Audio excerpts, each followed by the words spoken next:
जय हिंद बच्चों, कैसे हो? उम्मीद करते हैं आप लोग अच्छे होंगे। प्यारे बच्चों, आज का क्लास लेकर फिर आप सबके बीच उपस्थित हो गए हैं। आज के क्लास में हम लोग अध्ययन करने वाले हैं बंध्यता। बंध्यता क्या होता है? आमतौर पर इसे किस नाम से जाना जाता है?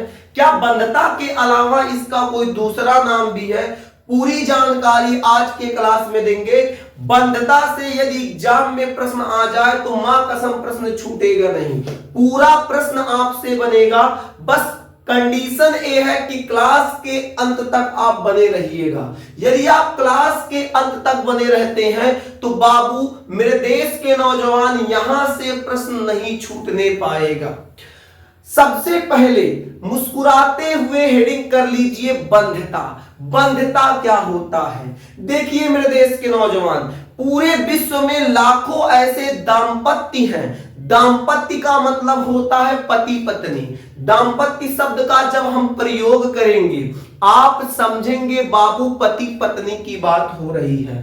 तो पूरे विश्व में लाखों दाम्पत्य हैं जो संतान विहीन हैं, जिनके पास संतान नहीं है। उनके लाख प्रयास के बावजूद भी उनके पास संतान नहीं है। वो बार बार प्रयास कर रहे हैं, डॉक्टर की सलाह ले रहे हैं। तो ऐसे लोग जो डॉक्टर के सलाह से या फिर प्रयास कर रहे हैं, उसके बावजूद भी संतान नहीं हो पा रहा है, ऐसे लोगों को बंध्यता की श्रेणी में रखा गया है। ऐसे लोगों को बंध्यता की श्रेणी में रखा गया है। यानी हम लोग कह सकते हैं ऐसे दाम्पत्य जिनके बार बार प्रयास के बावजूद भी संतान उत्पत्ति नहीं कर पा रहे हैं। संतान उत्पत्ति का मतलब बाबू संतान नहीं हो, तो बार बार उनके प्रयास के बावजूद भी संतान नहीं हो पा रहा है। ऐसे दाम्पत्य को बंध्यता की श्रेणी में रखेंगे। ऐसे दाम्पत्य को कहां रखेंगे मेरे देश के नौजवान? तो बंध्यता की श्रेणी में। सबसे पहले बंध्यता की परिभाषा लिखिए, फिर इस पे और चर्चा करेंगे, फिर आपको समझाएंगे बाबू बंध्यता क्या होता है। सबसे पहले मुस्कुराते हुए हेडिंग कीजिए बंध्यता। हेडिंग कर लीजिए मेरे देश के नौजवान बंध्यता। बंध्यता हेडिंग हो गया। चलिए लिखते हैं।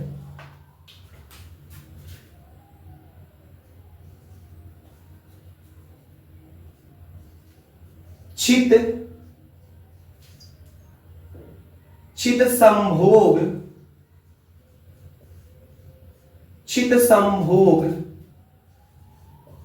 के पश्चात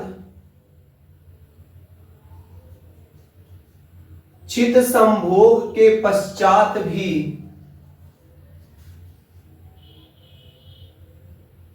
दाम्पत्य चित संभोग के पश्चात भी दाम्पत्य द्वारा संतानोत्पत्ति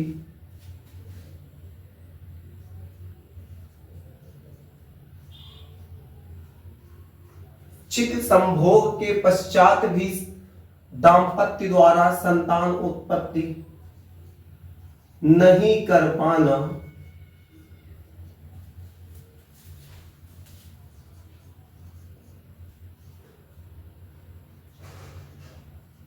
बंध्यता कहलाता है। बंध्यता कहलाता है।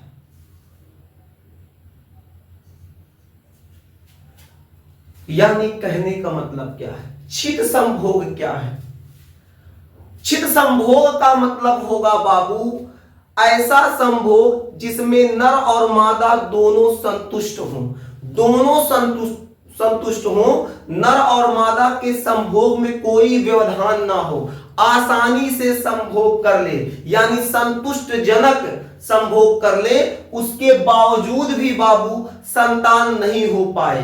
बाबू पहले समझिएगा, चित संभोग के पश्चात भी दाम्पत्य द्वारा संतान उत्पत्ति नहीं कर पाना बंध्यता कहलाता है। यानी ऐसा संभोग जिसमें नर मादा दोनों संतुष्ट हों, दोनों सहमत हों, दोनों सहमत हों, दोनों संतुष्ट हों, उसके बावजूद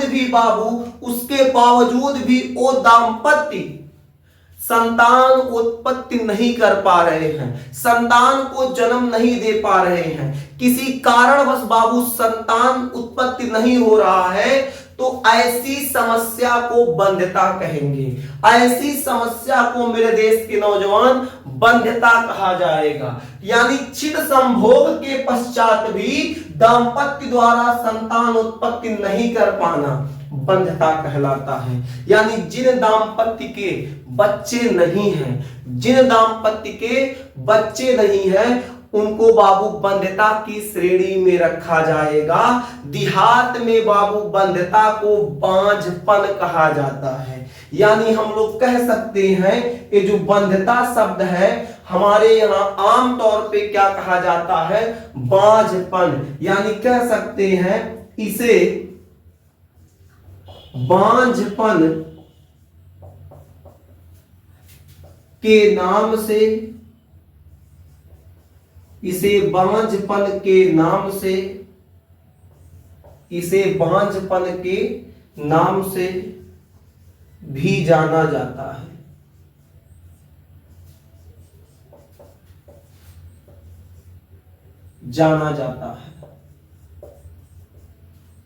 इसे बांझपन के नाम से भी जाना जाता है। अब बात ये निकल के आया जिसे हम बार बार बंध्यता कह रहे हैं उसे हम बांझपन भी कह सकते हैं। यानी बंध्यता या बांझपन दोनों बात सेम है। बंध्यता कहिए या फिर बांझपन कहिए, बतिया यक्का है बाबू। देखिए बंध्यता बाबू आपके किताबी शब्द में आ जाएगा। बांझपन जो है आमतौर पे गांव में बोला जाता है, किताबों में भी मिलेगा बांझपन, लेकिन बाबू ज्यादातर इसका प्रचलन जो है ग्रामीण क्षेत्रों में है, गांव के एरिया में है बांझपन शब्द का प्रयोग। यहाँ पर गाना भी बहुत बना है देवी देवता वाला, आप सुन लीजिएगा। भोजपुरी गाना अगर सुनते हैं वहां देखिएगा बांझपन पे बहुत वीआईपी सब गाना बनाए होंगे। उस भोजपुरी वालों का तो कहना है क्या, वो सब अलग ट्रेंड में चलते हैं। तो मेरे देश के नौजवान इसमें क्या बताया गया, जो बंध्यता है, बंध्यता को बांझपन के नाम से भी जाना जाता है। बांझपन कहिए या बंध्यता कहिए, दोनों बात एक ही है। आगे बढ़ते हैं मेरे देश के नौजवान। अब यहां तक उम्मीद करते हैं कि आप समझ गए होंगे। अब समस्या ये है, ये जो बांझपन है इसका कारण क्या है, बांझपन के लिए जिम्मेदार कौन है। बाबू हम लोग यही समझते हैं बांझपन के लिए जिम्मेदार केवल स्त्री है, जबकि ये पूर्ण रूप से गलत है। बांझपन के लिए जिम्मेदार केवल स्त्री नहीं बल्कि पुरुष भी हो सकता है। ये डिसाइड नहीं कर सकते हम लोग, किसी को देख के आकलन नहीं कर सकते कि बांझपन का शिकार केवल वो है, बांझपन का शिकार केवल स्त्री है। ये गलत बात है, बिल्कुल गलत है, क्योंकि बांझपन के लिए जिम्मेदार नर और मादा दोनों होते हैं। मादा में भी कुछ दोष हो सकता है, नर में भी कुछ दोष हो सकता है, जिसकी वजह से संतान नहीं हो पा रहा है। यानी बांझपन के लिए हम पूर्ण रूप से स्त्री को गलत नहीं ठहरा सकते, मादा को गलत नहीं ठहरा सकते। बांझपन के लिए जिम्मेदार नर और मादा दोनों हैं। तो हमारा एक पॉइंट यहां से निकल के आ गया। यहां से पॉइंट क्या निकल गया, बांझपन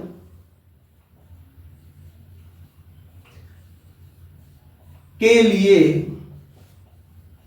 बांझपन के लिए जिम्मेदार, बांझपन के लिए जिम्मेदार नर व मादा दोनों हैं।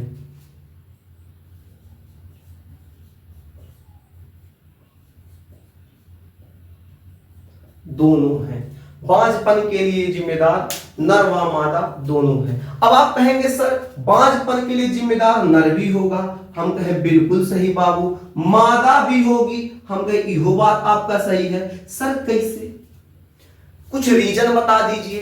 भाई नर में क्या होगा जिससे बांझपन की समस्या आ सकती है, मादा में क्या है जिससे बांझपन की समस्या आ सकती है। ऐसे बहुत कई कारण है, कई कारण मतलब कई कारण, कुछ कारणों को अभी आपके सामने रख देते हैं। जैसे नर में क्या समस्या होगा, पहले नर का सुनते फिर मादा पे जानेंगे। जैसे नर है तो नर में बाबू समस्या क्या हो सकता है, जिससे क्या, जिससे वो पिता नहीं बन सकता, जिससे बांझपन जैसी समस्या आ सकती है।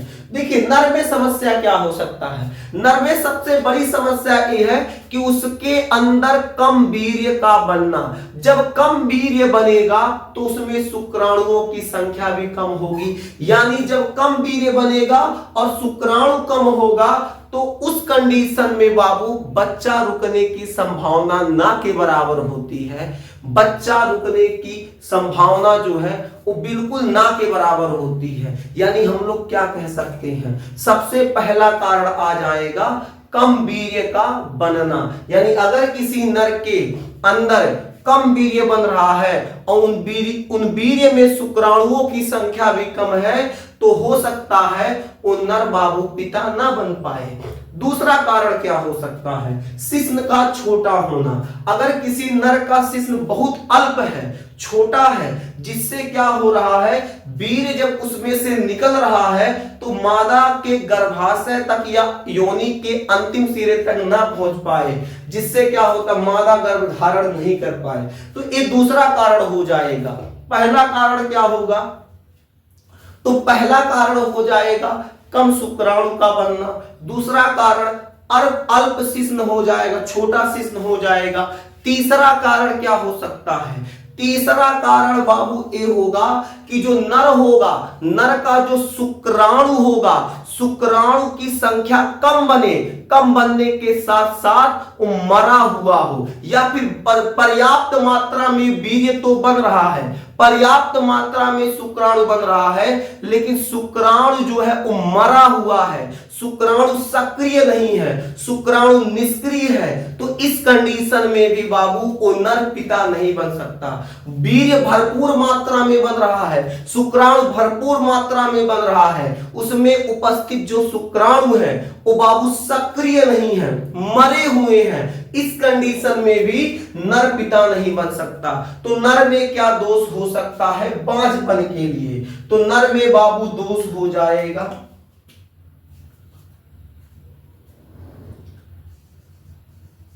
कम वीर्य या कम शुक्राणु, कम वीर्य या कम शुक्राणु। इसके अलावा सक्रिय शुक्राणु, सक्रिय शुक्राणु का न होना, का न होना। और क्या हो जाएगा, मरे हुए शुक्राणु, ये सब भी लिख लीजिएगा। अब मादा में देखते हैं। मादा में भी भाई ऐसी कई समस्याएं हैं जिसकी वजह से मादा बांझपन की शिकार हो जाती है। अब ऐसी कौन सी समस्या है, सबसे पहली समस्या फिलोपियन ट्यूब, अंडवाहिनी नलिका। अंडवाहिनी नलिका को इंग्लिश में फिलोपियन ट्यूब कहा जाता है, एफटी। तो जो एफटी होता है, अंडवाहिनी नलिका होती है, अगर बहुत ज्यादा पतली है जिससे शुक्राणु बाबू अंडाणु से न मिल पाए। शुक्राणु चाहता है कि अंडाणु से मिल जाए, लेकिन फिलोपियन नलिका इतनी ज्यादा पतली है, इतनी ज्यादा पतली है कि वहां से शुक्राणु बाबू अंडाणु से न मिल पाए। तो इस कंडीशन में मादा बांझपन का शिकार हो सकती है। यानी पहला कंडीशन क्या निकल के आ गया इसमें, फिलोपियन ट्यूब एफटी का पतला होना, पतला होना। दूसरा कारण क्या हो सकता है, दूसरा कारण बाबू ये हो सकता है अंडाशय में अंडाणु का न बनना। मादा बाबू, मादा के जो अंडाशय है, मादा के अंडाशय में अंडाणु का न बनना भी बांझपन जैसी समस्या को खड़ा कर सकता है। यानी हमारा दूसरा इसमें कारण क्या आ जाएगा, तो हो जाएगा अंडाशय, अंडाशय में अंडाणु का ना बनना। आगे क्या कारण हो जाएगा? आगे तीसरा कारण बाबू हो जाएगा समय से मासिक चक्र ना आना। अब मासिक चक्र समय से क्यों नहीं आएगा? क्योंकि समय से अंडोत्सर्ग की क्रिया नहीं होगी। जब समय से अंडोत्सर्ग की क्रिया नहीं होगी तो समय से बाबू मासिक चक्र नहीं आएगा। यानी कह सकते हैं अंडोत्सर्ग की क्रिया में अनियमितता या अनिश्चितता। तो लिख सकते हैं क्या? यहां से लिख दे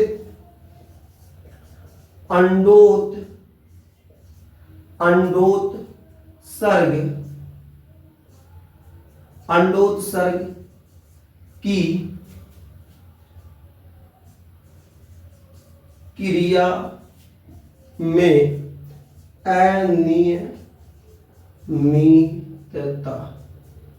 अनियमितता। ठीक है।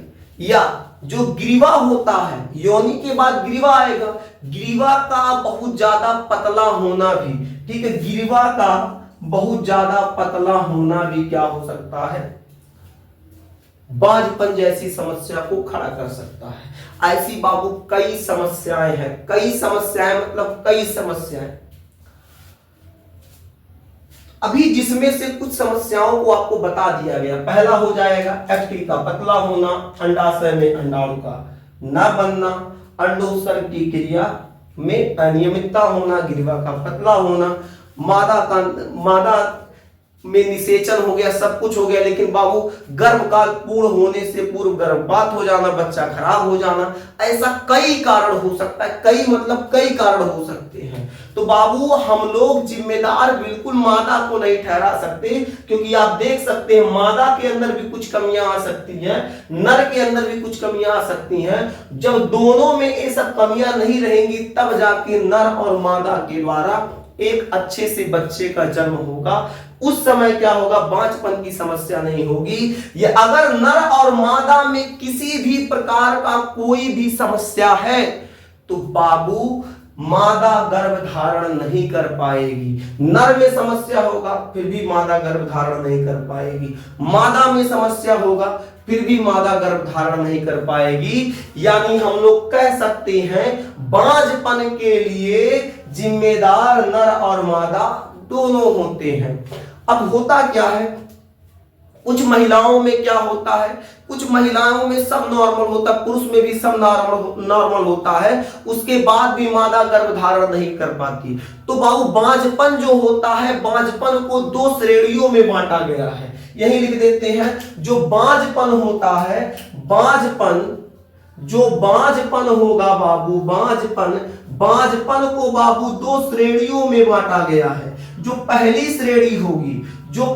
श्रेणी होगी उसे प्राथमिक श्रेणी के अंतर्गत रखेंगे, और जो दूसरी श्रेणी होगी उसे द्वितीयक श्रेणी के अंदर रखेंगे। अब प्राथमिक श्रेणी में बाबू क्या समस्या आता है, द्वितीयक श्रेणी में क्या समस्या आता है, जल्दी से इस पे हम लोग अध्ययन करते हैं। मेरे देश के नौजवान, बांझपन की समस्या मादाओं में ज्यादा होती है। तो ज्यादा होने के कारण क्या है, जो बांझपन है, बांझपन को दो श्रेणियों में बांटा गया है, प्राथमिक श्रेणी और द्वितीयक श्रेणी। इन दोनों श्रेणियों के लिए जिम्मेदार बाबू मादा है। यहां पर इन दोनों श्रेणियों के लिए जिम्मेदार कौन है? मादा है। अब मादा कैसे? देखिए प्राथमिक श्रेणी में क्या आता है, पहले इसको समझिए, फिर द्वितीय श्रेणी भी समझ लीजिएगा। प्राथमिक श्रेणी में क्या बताया गया, प्राथमिक श्रेणी में किसको रखा गया, किन समस्याओं को रखा गया है, हम लोग अब इस पे चर्चा करते हैं। मेरे देश के नौजवान, जो प्राथमिक श्रेणी होता है, प्राथमिक श्रेणी के अंतर्गत वे मादाएं आती हैं जो बाबू लाख प्रयास के बावजूद भी गर्भ धारण नहीं कर पाती। मतलब बार बार प्रयास कर रही हैं लेकिन बच्चा रुक ही नहीं रहा है। कितना भी प्रयास कर रही हैं, बच्चा रुक ही नहीं रहा है, मासिक धर्म समय से आ रहा है, समय से उनका संबंध बन रहा है, संभोग क्रिया समय से हो रहा है, अंडोत्सर्ग के समय संबंध बना रही है।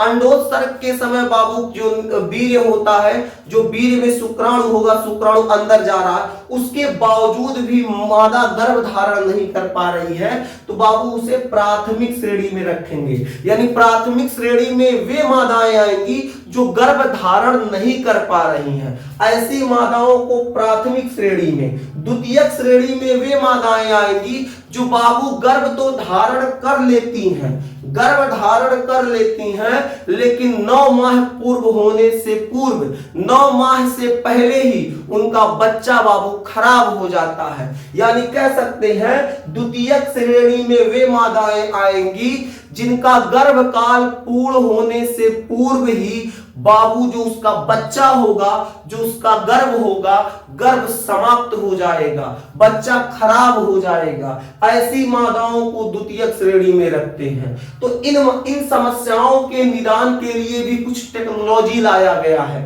ठीक है, कुछ तकनीक लाया गया है जिससे बांझपन जैसी समस्या का अब निदान मार्केट में है। देखिए कुछ समय तक प्रयास नर मादा करते रहेंगे। अगर बच्चा हो गया कुछ सालों में, 2-4-5 सालों में हो गया तो ठीक है, 5-6 सालों में नहीं हुआ तो वो इसके लिए कुछ तकनीक ही है, तकनीक के द्वारा भी बच्चा अब आसानी से संभव है। देखिए बांझपन जैसी समस्याओं को समाधान करने के लिए एक तकनीक लाया गया है जिस तकनीक को ART कहते हैं।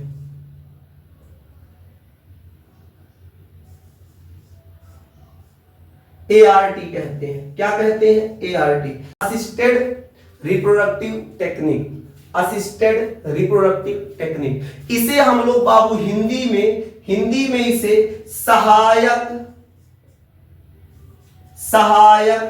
जनन प्रौद्योगिकी या जनन तकनीक, सहायक जनन प्रौद्योगिकी कहिए चाहे तकनीक कहिए, सहायक जनन प्रौद्योगिकी या सहायक जनन तकनीक कहते हैं। अब ये सहायक जनन तकनीक क्या होता है बाबू, हम लोग आगे समझते हैं। सबसे पहले यहां तक नोट कर लीजिए, जल्दी से नोट कर लीजिए या स्क्रीनशॉट ले लीजिए ताकि हम लोग आगे का पढ़ाई कर सके। मेरे देश के नौजवान जल्दी कीजिए।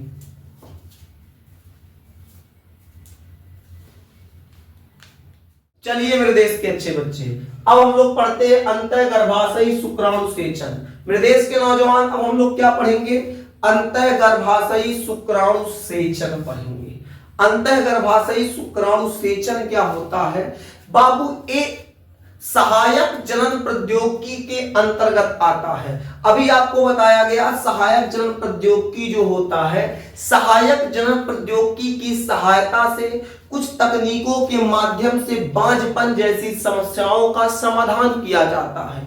उन समाधान में सबसे पहला जो समाधान आता है अंतःगर्भाशयी शुक्राणु सेचन। अंतःगर्भाशयी शुक्राणु सेचन कहेंगे मास्टर इसमें क्या होता है? मेरे देश के नौजवान, ये तकनीक उन पुरुषों के लिए है जिनके वीर्य में शुक्राणुओं की संख्या कम होती है।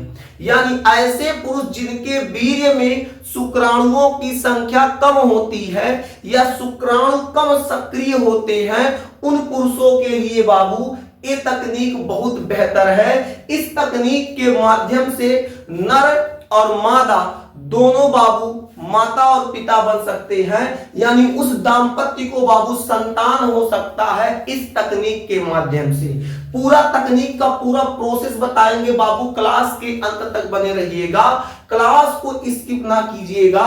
इसके बाद एक और क्लास लगेगा, उसके उपरांत चैप्टर खत्म। ये बाबू हम लोग चैप्टर के अंत में चल रहे हैं। इसके बाद अगर इसी में हम लोग क्लास खत्म करने का प्रयास करें तो वीडियो 1 घंटा प्लस का हो जाएगा, फिर अपलोड करने में समस्या आएगा। इसलिए मेरे देश के नौजवान, आज का क्लास जो रहेगा इसी टॉपिक को पढ़ा के क्लास को रोक देंगे।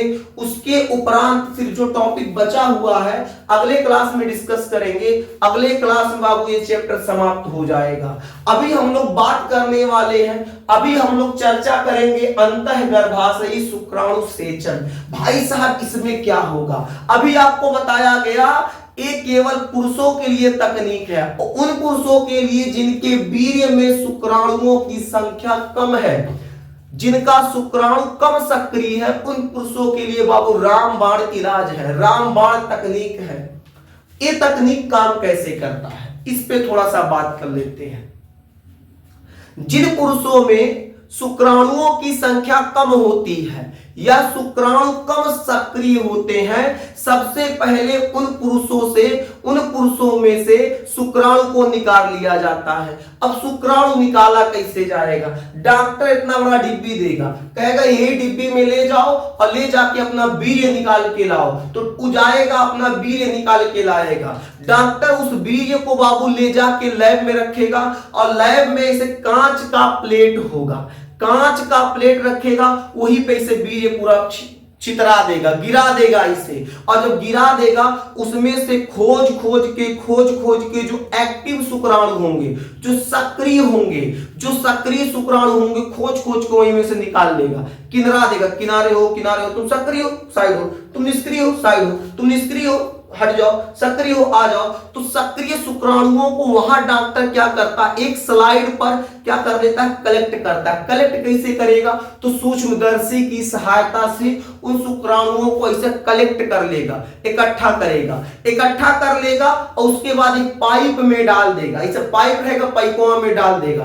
पाइप में डाल के मादा को क्या करेगा, जो उसका अपना सिस्टम रहेगा, जैसे उसको सुला देगा और एक पाइप से मादा की योनि के रास्ते से वो जो एक्टिव शुक्राणु रहेगा, एक्टिव शुक्राणुओं को ले जाके वो गर्भाशय में ट्रांसफर कर देगा। जय हो गया ट्रांसफर। और जब गर्भाशय में ट्रांसफर हो जाएगा, कुछ समय बाद मादा बाबू गर्भ धारण कर लेगी और 9 माह पूरा होने के पश्चात मादा मां बन जाएगी।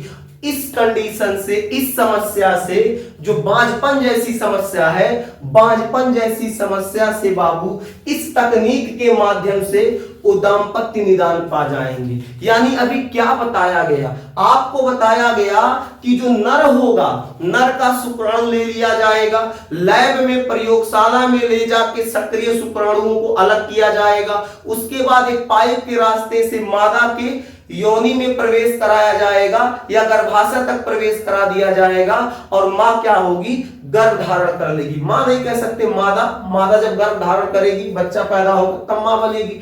तो जो मादा होगी वो गर्भ धारण कर लेगी। इस तकनीक को हम लोग क्या कहते हैं, इस पूरी प्रक्रिया में जो तकनीक काम किया उसे हम लोग अंतः गर्भाशयी शुक्राणु सेचन कहेंगे। शॉर्ट में इसे बाबू IUI कहा जाता है। उम्मीद करते हैं समझ में आ गया होगा। अगर आ गया तो जो अब हम समझाएं वही को नोट करवा देते हैं, जल्दी से नोट कर लीजिए। अच्छा, इसमें कहां से शुरू किया गया था, क्या बताया गया था? सबसे पहले एक नर होगा, उस पे उसका शुक्राणु निकाल लिया जाएगा। चलिए नोट करते हैं, नोट करें, साथ साथ लिखते रहिएगा। इस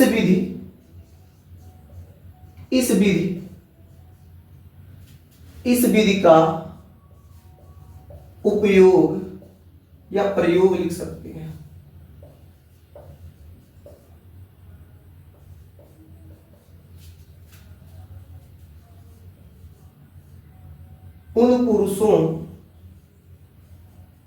इस विधि का प्रयोग उन पुरुषों में होता है जिनमें शुक्राणु कम बनते हैं। शुक्राणु कम या कम बनते हैं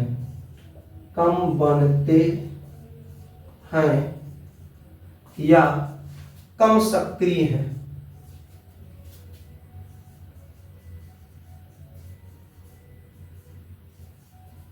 कम सक्रिय है। इस स्थिति में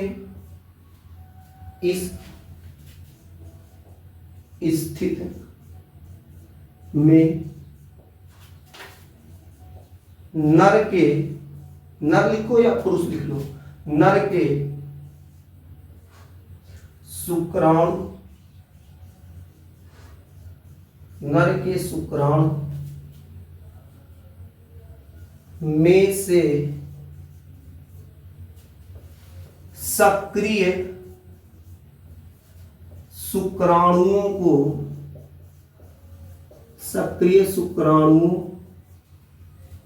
को, सक्रिय शुक्राणुओं को प्रयोगशाला में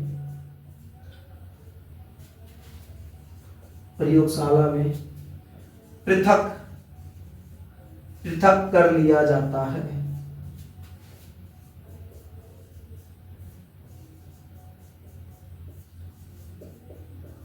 और अंततः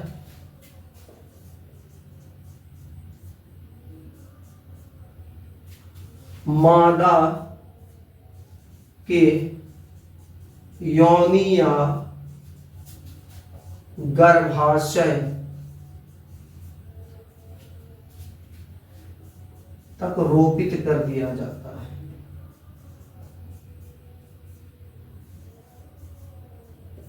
रोपित कर दिया जाता है।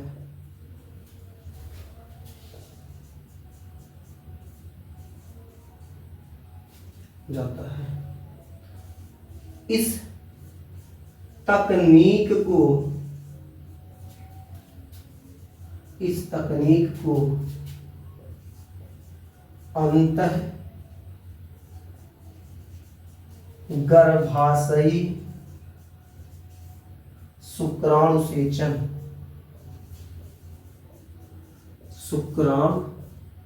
सेचन कहते हैं।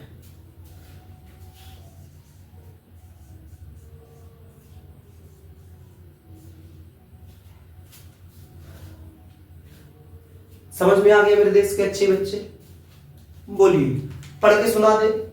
इस विधि का प्रयोग उन पुरुषों में होता है जिनमें शुक्राणु कम बनते हैं या कम सक्रिय हैं। इस स्थिति में नर के शुक्राणु में से सक्रिय शुक्राणुओं को प्रयोगशाला में पृथक कर लिया जाता है और अंततः मादा की योनि या गर्भाशय तक रोपित कर दिया जाता है। इस तकनीक को अंतःगर्भाशयी शुक्राणु सेचन कहते हैं। उस शॉर्ट में लिखवाएं, आप चाहे तो विस्तार से भी लिख सकते हैं, जैसा समझाया है उस हिसाब से। मेरे देश के नौजवान, आज का क्लास बस यहीं तक, फिर मिलेंगे आपसे अगले क्लास में। तब तक के लिए जय हिंद, स्वस्थ रहिए, मस्त रहिए।